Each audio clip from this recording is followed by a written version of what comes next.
Jadilah orang yang pandai bersyukur dan tinggalkan membanding-bandingkan. Maksudnya qanaah. Jadilah orang yang qanaah. Orang yang qanaah. Nikmati yang ada, maksud saya demikian. Nikmati yang ada. Anda punya rumah misalnya 10 kali 10, nikmati yang ada. Anda punya rumah kebetulan 6 kali 4, nikmati yang ada. Udah ini yang ada, Allah berikan, nikmati yang ada. Ya. Jangan suka banding-bandingkan.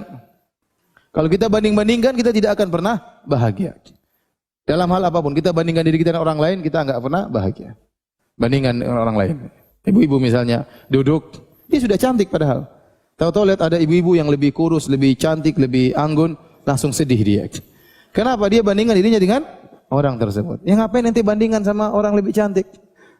Ngapain? Jadi jangan banding-bandingkan, sudah bandingkan, bikin sedih hati. Ya.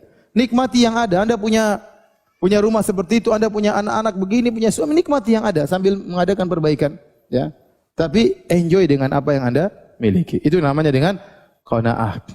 Hidup, gaya hidup tidak dibuat-buat. Ya, keluar daripada kemampuan seseorang. Ya. Kalau kita banding-bandingkan, kita yang susah sendiri. Coba bandingkan istri kita dengan istri orang lain. Ya, kita akhirnya menderita sendiri. Lihat istri orang mungkin ada yang lebih cantik, akhirnya istri kita tidak kita cintai. Akhirnya pulang-pulang kita marah-marah terus sama istri kita. Kenapa? Kita bandingkan istri kita dengan istri orang lain. Kita sendiri tidak bahagia. Bandingkan anak kita dengan anak orang lain. Anak orang yang lebih banyak hafal Qur'annya, anak orang lebih berhasil, anak kita kemampuannya segitu. Terus kita harus paksakan dia seperti anak orang lain. Jangan, antum sendiri sudah Allah kasih rezeki kita seperti ini. Sekarang anak kita yang kita paksa, yang kita marah-marah, yang kita omel-omelin, ya. Padahal kita tahu kemampuannya terbatas. Kita dulu kecil aja malas baca Quran, sekarang anak-anak disuruh hafal Quran. Ente aja bahlul mau. Maksud saya kita semangati anak-anak, tapi jangan bandingkan akhirnya dia harus seperti si fulan. Ya susah. Seorang misalnya harus seperti adik kita si fulan yang hafal Quran. Loh, kita bapaknya enggak seperti bapaknya dia. Mau anak kita seperti anak dia, gimana? Ya. Jadi jangan banding-bandingkan. Banding-bandingkan itu bikin susah hidup aja. Ya. Nikmati yang ada, enjoy yang ada. Ada kurang baik, kita perbaiki.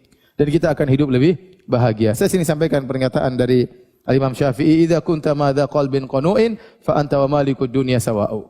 Kalau kau memiliki hati yang qanaah, sungguhnya kau dan raja sama saja. Ya, sama saja. Kita ini sebenarnya kebahagiaan itu benar ya, kebahagiaan dari Allah Subhanahu wa taala benar, tapi ada kita bisa berusaha dengan menyeting hati kita, membahagia atau tidak nyeting hati kita. Terkadang dua orang menghadapi permasalahan, permasalahannya sama, yang satu ngamuk-ngamuk, yang satu tenang aja. Permasalahannya sama. Contoh kita bicara tentang gempa atau musibah sama, tapi terkadang satu model masyarakat begini, satu model masyarakat begini. Beda. Jadi sebenarnya kebahagiaan itu bisa kita usahakan dengan kita menyeting hati kita. Sebagian orang datang kepada saya, "Ustaz, saya ada masalah besar gini-gini." "Apa masalahmu?" "Ah, masalah ringan aja bilang besar." Saya langsung gitukan aja. Biasa itu. Biasa. Kirain masalah apa? Kayaknya dunia mau kiamat. Padahal enggak, cuma begitu saja. Ya, berarti dia tidak terbiasa menghadapi permasalahan. Ya. Jadi mau saya kita berusaha untuk qanaah. Ya akhi, belum tentu antum jadi orang yang antum lihat hidup mewah, belum tentu antum bahagia. Kita sekarang lihat ya sederhana, seperti saya. Kemudian saya lihat ada orang, kawan-kawan sendiri, ya, kaya, punya perusahaan besar, punya anak buah ribuan. Ya. Saya ketemu kawan cerita, "Ustaz, saya ini punya karyawan sekian. Untuk gaji mereka sebulan 10 miliar. Gaji anak buah sebulan berapa? 10 miliar." Ya. Saya bayangkan kalau saya jadi dia, ya. Apalagi pas gajian pikiran enggak pusing. Ya. Apalagi THR.